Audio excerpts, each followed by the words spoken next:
Praise the Lord. Good morning అండి. అందరూ బాగున్నారా? ఉదయకాలన ప్రార్థన చేస్తారా? దేవుని వాక్యాన్ని ధ్యానించారండి.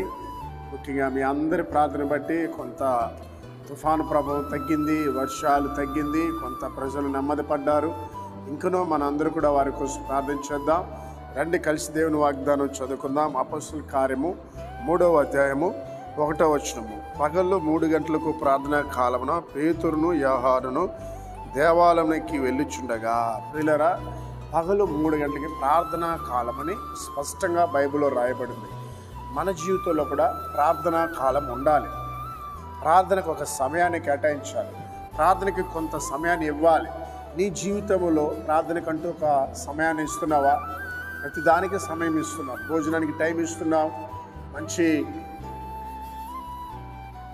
షాపింగ్కి వెళ్ళడానికి టైం ఇస్తున్నారు, ఇంకా వ్యాపారం చేయడానికి టైం ఇస్తున్నారు, స్కూల్కి వెళ్ళడానికి టైం ఇస్తున్నారు. అన్నిటికీ టైం ఉంది ఈ లోకంలో. కానీ ప్రార్థన చేయడానికి ప్రార్థన చేసామని అడిగితే టైం లేదంటున్నారు.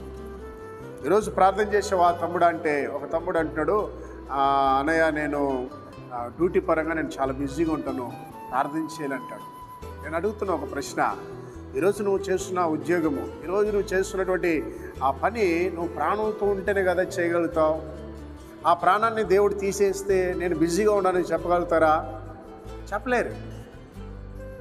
ఆలోచించండి. ఆ బస్సులో ఉన్న వాళ్ళు 41 మంది ప్రయాణం చేశారు. ఆ 41 మందిలో 25 మంది బస్సులో అట్లే చచ్చిపోయారు. అందులో 30 సంవత్సరాల లోపల ఉన్నవారు, అందులో 2 చిన్నపిల్లలండి. ఇప్పుడు వారి ప్రాణంతో ఉన్నారా? నేను బిజీ అని చెప్పగలుగుతారా? జాగ్రత్త సుమే. దేవుని ప్రజలారా, నిర్లక్ష్యం వహించకండి. అన్నిటికీ నువ్వు సమయం ఇస్తున్నావు. దేవుని ప్రార్థించడానికి సమయం లేదంటున్నావు. దేవుని వాక్యాన్ని చదవడానికి సమయం లేదంటున్నావు.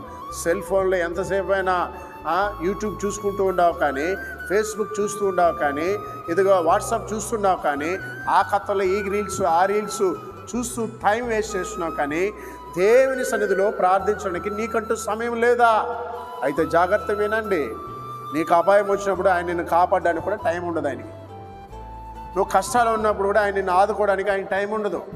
నువ్వు రోగాల్లో ఉన్నప్పుడు నిన్ను స్వస్థపరచడానికి ఆయన టైం ఉండదు. మరి నువ్వు కూడా టైం ఇస్తున్నావా ప్రార్థనకి? దేవుని వాక్యానికి సమయం ఇస్తున్నారా? ఈ రోజున మేలుకోండి. నీ జీవితంలో ప్రార్థన లేకుండా ఎంతో నష్టపోయావు సహోదరుడా. నీ జీవితంలో దేవునికి సమయం ఇవ్వకుండా ఎంతో కోల్పోయావు. ఈ రోజైనా మార్చుకో. ఈ రోజున దీన్ని తీర్మానం చేసుకో. దేవుని కొరకు బ్రతుకు. అట్టి కృప దేవుడిచ్చిలాగా ప్రార్థన చేద్దాం. మహోన్నతుడా, పరిశుద్ధుడా, ఉదయకాల వాగ్దానం బిడ్డల మీద నీ అభిషేకం ఉంచండి.